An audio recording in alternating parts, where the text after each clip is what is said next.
Foundations of Amateur Radio. In the early 1920s, long-distance communication using radio was a growing interest. At the time, it was thought that communication that we take for granted today, over long-distance HF, was limited to long-wave or extremely low frequencies. The lower the better. With that restriction came massive antennas and high-power transmitters, available only to commercial and government stations. Then radio amateurs let the cat out of the bag by discovering that so-called shortwave radio could be heard all across the globe. As an aside, today, shortwave seems quaint because we've discovered that even shorter waves can be used to communicate, right down to nanometre communication as shown by NASA in its XCOM technology demonstration on the 12th of May 2019. On a daily basis, we use 120mm and 60mm waves when we use 2.4 and 5 GHz Wi-Fi, for example. As a result of the discovery of shortwave radio, a gold rush emerged. There was a hunger in the community for radio. Businesses and communities adopted the new medium. There were radio courses being taught in universities. Church services and other forms of entertainment started filling the airwaves. Comedy, talk shows, music, concerts, serials and dramas spread across the electromagnetic spectrum, and radio amateurs who had discovered the phenomenon were running the risk of being pushed aside by commercial interests willing to pay for access.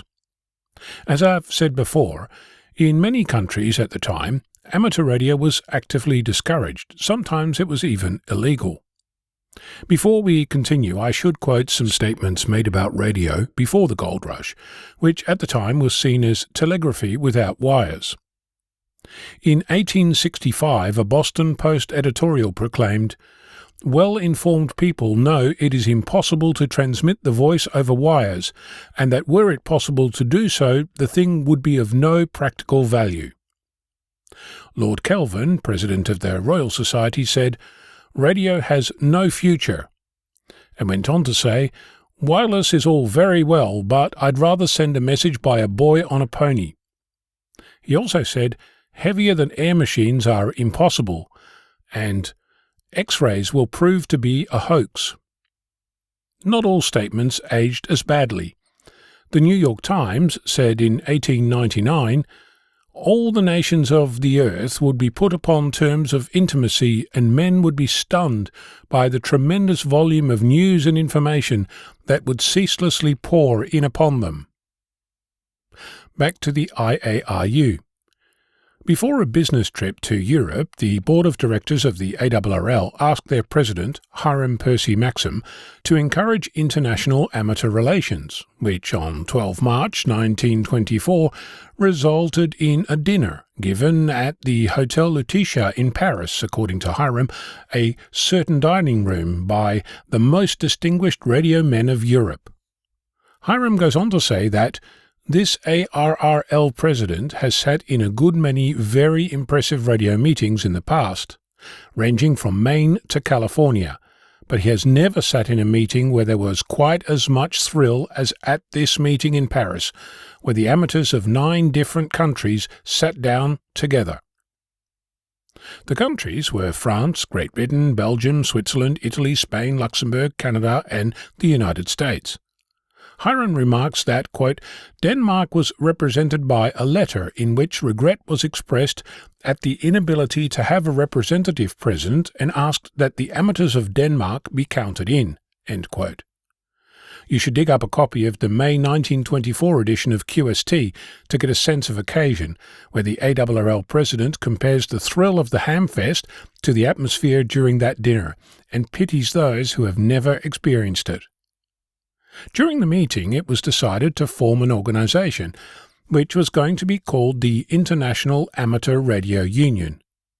A temporary committee was formed that appointed Hiram Maxim as the chair and Dr. Pierre Corret as secretary to take charge of the details to create a permanent organization.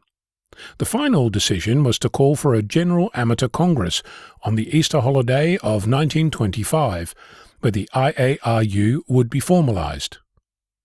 On the 14th of April 1925, 250 radio amateurs from 23 countries met in Paris, and over the next 4 days the details of the new union were hammered out.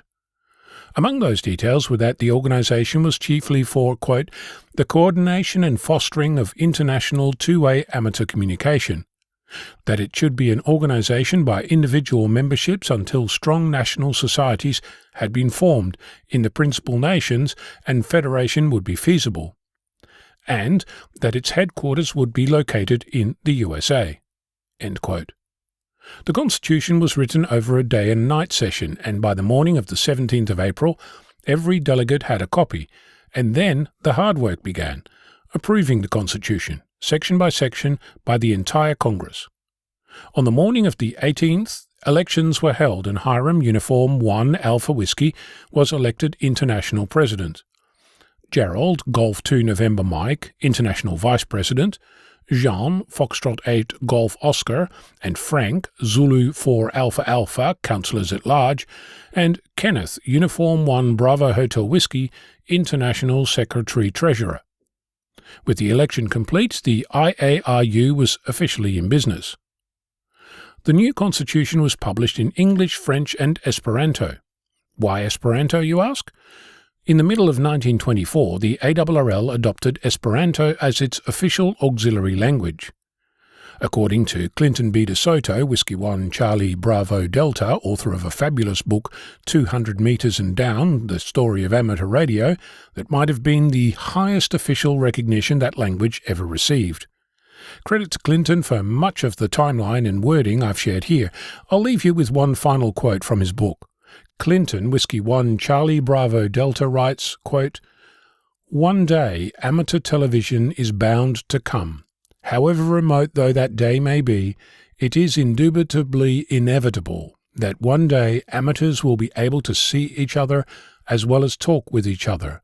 And when that day comes, the development of amateur radio as a social institution will have taken another great step forward, at least according to present standards.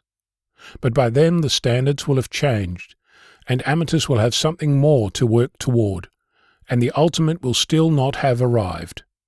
There are always new goals, new horizons. May it fall to amateur radio to march many steps towards the goal of complete knowledge, ere its footprints are lost in the sands of time." End quote. I'm Ono, Victor Kilo 6, Foxtrot Lima Alpha Bravo.